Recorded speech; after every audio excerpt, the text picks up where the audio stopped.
Bienvenidos y bienvenidas a Enclave Política. La conmemoración de los bicentenarios en América Latina nos devuelve a una realidad concreta: el colonialismo y el neocolonialismo en todas sus expresiones y, por supuesto, también en todas sus consecuencias. La mayoría de los enfoques, a la vez de valorar el significado de la independencia de la colonia española, también colocan que la pobreza y la agudización de la desigualdad tienen su origen en esa matriz colonial. Pero también hay temas como el racismo y la exclusión que no han disminuido. Por el contrario, tienen nuevas expresiones y manifestaciones que agudizan esta realidad en nuestro continente. Hoy queremos conversar sobre este tema con el historiador nicaragüense Aldo Díaz, a quien le damos la más cordial bienvenida. Qué gusto, Aldo, tenerlo por acá. Muchas gracias, igualmente.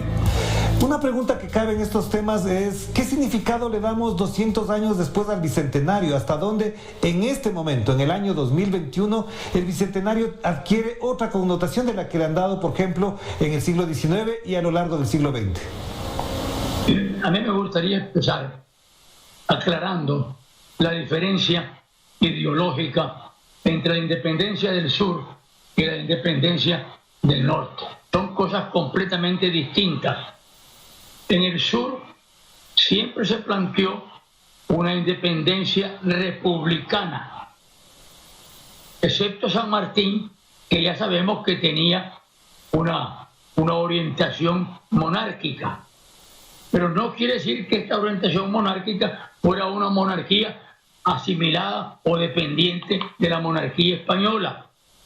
De todas maneras, nosotros sabemos que San Martín se retira del escenario independentista inmediatamente después de la entrevista con Bolívar en Guayaquil, de manera que el campo queda absolutamente libre para el republicanismo.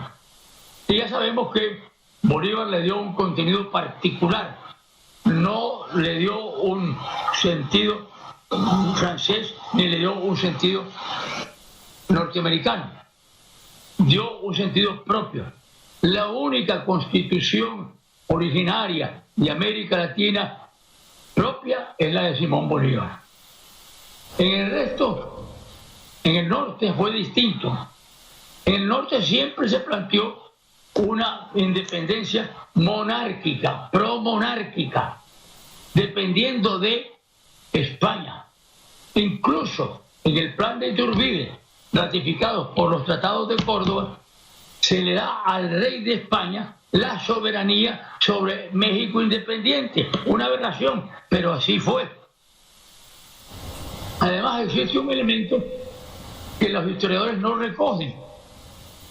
Es posible, quizás probable, que Iturbide haya seguido el ejemplo de Portugal, tratando de que el rey de España se trasladara a México, igual que lo hizo el rey de Portugal a Brasil. Esos son elementos que hay que tomar en cuenta para ver cuál es la distorsión que causa a lo largo de estos 200 años. En el caso concreto de Centroamérica y México, evidentemente, siempre estuvimos dominados por la clase proimperial. La clase proimperial dejó una impronta que duró, qué sé yo, por mucho tiempo, quizás hasta 1823, cuando se funda la República Federal de Centroamérica. Una república efímera, porque al plantear la república entraba en confrontación total con las fuerzas promonárquicas. De manera que la república dura apenas 10 años. Y volvemos para atrás.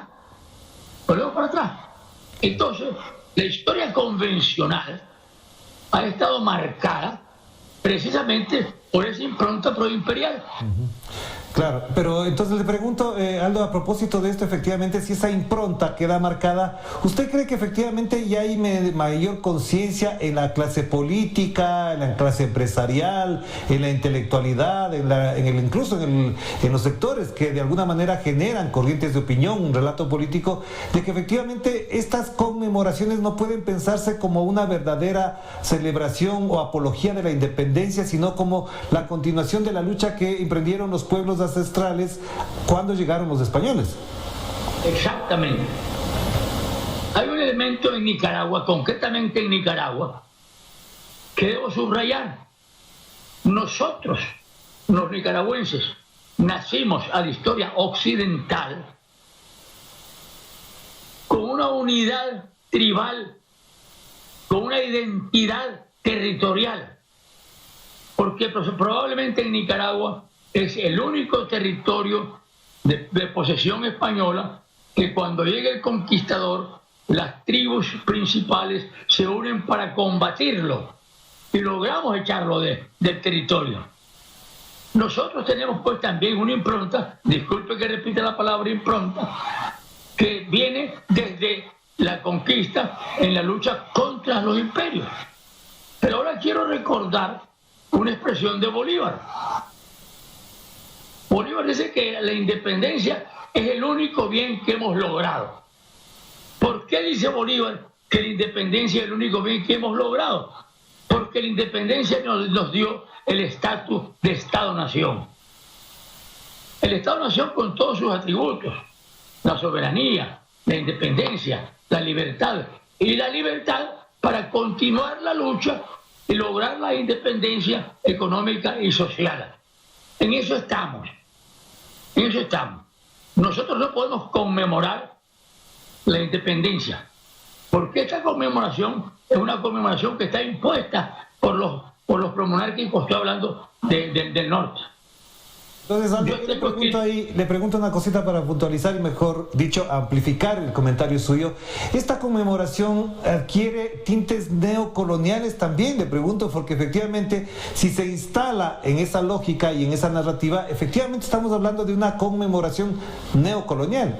¿Puedo asegurar eso? Que no hay una conmemoración. Desde hace 199 años tenemos una celebración cívica. No tenemos una conmemoración histórica. Son completamente distintas. Entonces, esa conmemoración cívica es la que ha impuesto en la historia convencional. Nosotros, los historiadores, que somos los historiadores alternativos, negamos totalmente la existencia de la independencia. No hubo independencia en 1821. La verdadera independencia fue el 1 de julio de 1823, que es el primer decreto que lanza la Asamblea Nacional Constituyente cuando se constituye la República Federal de Centroamérica. Obviamente se ha impuesto la celebración cívica a la conmemoración histórica. De acuerdo, pero entonces ahí le planteo el otro tema para avanzar en este diálogo sobre el tema. Hemos visto, por ejemplo, en los últimos días un mensaje, en el día de hoy precisamente un mensaje del gobierno español, donde además de que apoya la celebración, de que señala que hay que tener unidad, ¿usted cree que en el otro lado, desde donde nació la colonización, desde España, no hay conciencia del significado luctuoso que puede tener celebrar este tipo de acontecimientos que efectivamente dejaron no solamente muerte, sino que continúa la pobreza y la desigualdad en América Latina? No tienen ni la más mínima idea, ninguna conciencia. Ellos siguen actuando como en 1492 o como 1520 en que inicia la colonia. No hay ninguna conciencia en España. España tiene un problema grave, gravísimo, de identidad, que si no se sienten conquistadores, no se sienten españoles. Entonces ahí la otra pregunta sería, si es que esto es así, también hay un rol que tienen que jugar las élites intelectuales y académicas de América Latina y de Europa, porque cuando hablamos de literaturas, también los españoles que celebren, elogien a García Márquez, a Vargas Llosa, a Asturias en general, pero cuando abordan la realidad, parecería que se desentienden y toda esa literatura y toda esa reflexión queda en el campo de la ficción. Claro, es que es ficcional, todo es ficcional. La realidad no existe para España. Y yo creo que incluso extendiéndonos para Europa. No, es decir, a nosotros nos siguen viendo como colonizados. No somos colonias, pero nos ven como colonizados. Ese es un problema grave. Ahora, en el caso concreto de los intelectuales, de los historiadores alternativos en América Latina y el Caribe, nosotros empezamos a cambiar el rumbo, o cambio la expresión. Empezamos a cambiar el enfoque de la historia convencional a partir del 1992, cuando en América Latina se declara la fecha como una conmemoración de la América indígena, negra y popular. Desde entonces Desde 1992, los historiadores de América Latina, primero los historiadores, empezamos a reivindicar la historia real. Algunos le llaman historia alternativa, yo le llamo la historia real. Entonces, ¿qué pasa entre 1992 y 2002? Es muy lenta esa actividad de reivindicación de la historia real. Pero hay un elemento muy importante que los historiadores actuales no lo toman en cuenta, quizás porque lo creen coyuntural, que es el hecho de que a partir de 2002 la revolución bolivariana da un cambio radical y empieza a reivindicar la historia propia de Venezuela a partir de Simón Bolívar.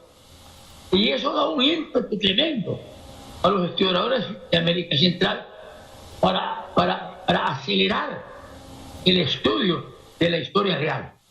Y entonces a partir de entonces hemos dado un gran salto cualitativo.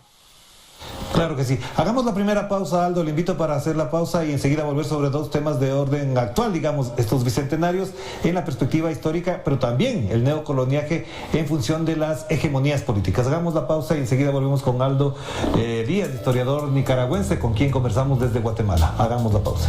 Estamos de vuelta aquí en Enclave Política a través de Telesur, la señal informativa de América Latina y el Caribe, y nos conectamos con Managua, Nicaragua. Ya se encuentra Aldo Díaz, reconocido y destacado historiador, a quien le agradecemos por supuesto de participar en esta conversación.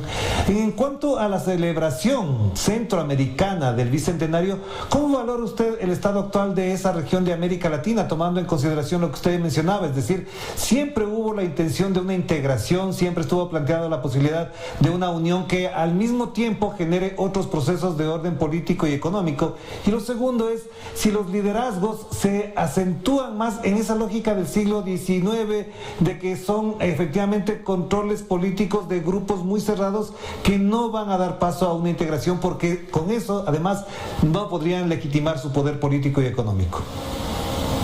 Primero me gustaría aclarar, en beneficio de la audiencia, que Centroamérica no nace como una unidad jurídica política de posesión española. No nace.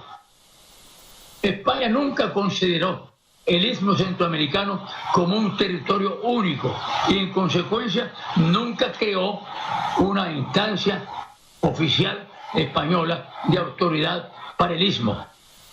Si no se toma en cuenta eso, no se puede comprender la situación de Centroamérica. Entonces España lo que hizo fue reconocer los territorios enormes, como México, como Argentina, como Perú, como Colombia, como Venezuela. Un solo territorio, una sola capitanía, un solo virreinato, una sola audiencia, dependiendo de la intención autoritaria de la corona española. En el caso de Centroamérica no.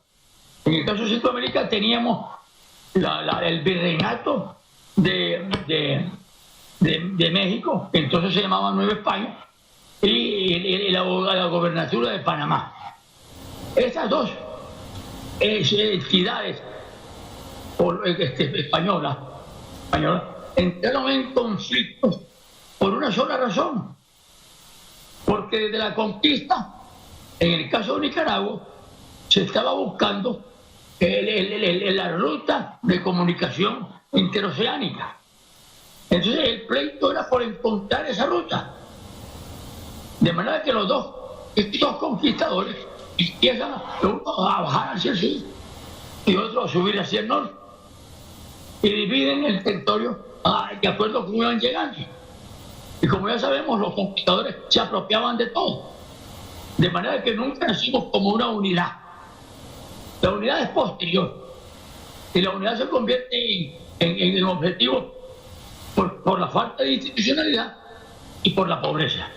Claro, pero esa unidad a la que me refiero yo es la que se ha ido desarrollando, digamos, en el pensamiento, en la discusión política desde el siglo XIX pasando por el XX, pero en la práctica concreta no se ha podido concretar, digamos, por dos razones. La una, por los intereses económicos, pero también el otro factor es que a Estados Unidos no le conviene otro bloque de países o de una unidad federal, por llamarlo de alguna manera, que le pueda hacer competencia en el plano económico y sobre todo en el debate público político. Eso es muy cierto. Es tan cierto que cuando compran la compañía quebrada del Canal de Panamá, ellos tratan por todos los medios de dividirnos y nos obligan a firmar en 1907 un tratado de amistad, de paz y amistad a los 5 gobiernos, y ese tratado tenía por objeto un solo elemento: cambiar en el imaginario popular la idea de la unidad y sustituirla por la idea de la separación absoluta. Hasta entonces las repúblicas, que ya eran repúblicas, continuaban actuando como estados. Y entonces desde 1907, hace 114 años, empezamos a actuar como república. Entre más separados estamos, más pobreza tenemos, más imposición desde afuera, más neocolonia. Claro, pero... Y eso hace que estemos aquí. Le quiero preguntar algo muy en particular. Una de las cosas que uno analiza pensando en el plano histórico, en la perspectiva histórica, es que los centroamericanos, voy a generalizar solamente para entendernos, los centroamericanos en los últimos años han visto como su horizonte de vida a Estados Unidos, y vemos miles de salvadoreños, de hondureños, de guatemaltecos, etcétera, que van a los Estados Unidos, y en cambio en sus territorios parecería que eso les conviene a algunas élites económicas, porque efectivamente con eso abaratan mano de obra, generan violencia, y al mismo tiempo la riqueza de Centroamérica se traslada a las cuentas y a las fortunas en Estados Unidos. ¿Cómo entender esto desde la perspectiva histórica que usted la maneja muy bien? Bueno, los países de Centroamérica, ya cuando lo constituimos en Centroamérica, se dividen en 2 grupos. Los 3 países centrales, Nicaragua, El Salvador y Honduras, y los 2 países del norte y del sur, Guatemala y Costa Rica. Guatemala y Costa Rica hacen causa común con Inglaterra. Los otros países hacen causa común no con los Estados Unidos propiamente hablando, pero sí sintiéndose protegidos por los Estados Unidos frente a Inglaterra. Entonces hay que separar ese elemento. El segundo elemento es que hay que separar a Nicaragua. De los 3 centrales y de los 5 totales, hay que separar a Nicaragua, porque Nicaragua nunca ha dejado de luchar en contra de la invasión extranjera, nunca. Tenemos miles de ejemplos, pero voy a citar solo uno: Sandino, que se pasó en guerra, tenía un ejército en Arapes, un ejército hambriento, hasta que derrotó a los Estados Unidos. Los derrotó, e incluso no solamente militarmente, sino ideológicamente, porque se siembra en Nicaragua la ideología de la libertad y de la independencia y la soberanía. Entonces Nicaragua es un caso distinto. Claro. Nosotros luchamos constantemente. Nosotros pasamos, para hablar de la última etapa del siglo XIX para acá, desde el asesinato de Sandino, 45 años, y fue nuestra revolución. Después, por las cosas que todo el mundo conoce, por la agresión militar, por el cansancio de la guerra, por la muerte, por la pobreza, por lo que fuera, perdimos el proceso electoral, pero perdimos el gobierno, no perdimos el poder. Y regresamos, y estamos ahora en situaciones mucho más difíciles, pero mucho más productivas. Claro. Esa es la realidad. Pero Aldo, a propósito de lo que menciona en Nicaragua, ¿cómo se analiza y se reflexiona este bicentenario en Nicaragua? Ya me lo ha mencionado el tema de Sandino, todo lo que significó incluso para América Latina, el ejemplo que él dio y todas las secuelas de represión, de agresión que ha habido a propósito de lo que hizo Sandino en Centroamérica. En este momento, ¿cómo se reflexiona del bicentenario en Nicaragua, tomando incluso en cuenta el contexto electoral que influye, obviamente, en el debate público? Bueno, yo diría, para usar una palabra normal, que estamos conmemorando con mucha prudencia. No nos estamos comprometiendo. Los historiadores ya escribimos, ya publicamos todo lo que sabemos sobre la realidad de la independencia. Ya dijimos que la independencia no existió y hemos demostrado por qué no existió. Lo hemos documentado ampliamente. Estamos reivindicando la verdadera independencia del 1 de julio de 1823, pero eso todavía no cala. Hay que ser calmo. Pero bueno, en el contexto electoral, yo no creo que la conmemoración de la independencia tenga algún peso, excepto el peso de celebración cívica, que viene una antorcha recorriendo todos los países, que la reciben los muchachos más destacados de los estudiantes de secundaria, etcétera, etcétera. Pero eso no pesa nada. El problema electoral no es Ya. Nosotros no estamos enfrentados ni remotísimamente a una derrota. Estamos enfrentados a una invasión brutal, una agresión brutal, mediática y por todos los otros canales contra del grupo electoral. Claro. Que no va a disminuir de aquí a noviembre que tengamos las elecciones. Al contrario, en adelante se va a incrementar, va a tener una escalada brutal. Y entonces nosotros estamos realmente a la escalada que va a haber después, el 7 de noviembre. Claro. Y eso está. Y para cerrar entonces, Aldo, le hago una pregunta que digamos vaya en el plano más conceptual. ¿Qué es el neocoloniaje actual? ¿Cómo se expresa? ¿Cómo se está manifestando? Le digo esto por una consideración que a veces parecería ajena, pero que mucha gente piensa más en cómo vivir el estilo de los Estados Unidos e incorporar en sus costumbres, en sus tradiciones, también lo que pasa en Estados Unidos. Y eso, por ejemplo, choca con la fuerza que tiene la cultura popular, la cultura de los pueblos ancestrales. En ese choque, ¿cómo se expresa el neocolonialismo? Exactamente igual que hace 500 años. La explotación más absoluta, la dominación más absoluta, la dependencia más absoluta. Igualito que antes. El robo de nuestra riqueza. La incapacidad, o el momento, provocando la incapacidad de respuesta por parte de los países. Sigue siendo igual, racista, excluyente, discriminatoria, opresora, incluso con la amenaza del uso de la fuerza. Sigue siendo igual, no ha cambiado nada. Lo que ha cambiado es la conciencia popular. La conciencia popular que ha incrementado proporcionalmente mayor al neocolonialismo. Lo estamos viendo en toda América Latina y el Caribe. Todos los pueblos están en la calle, excepto los que estamos gobernando como revolución o como gobierno progresista. En todos los otros países los pueblos están en la calle. Claro. Incluso en los pueblos más neocoloniales, más entregados. Por ejemplo, pongo el caso de Guatemala.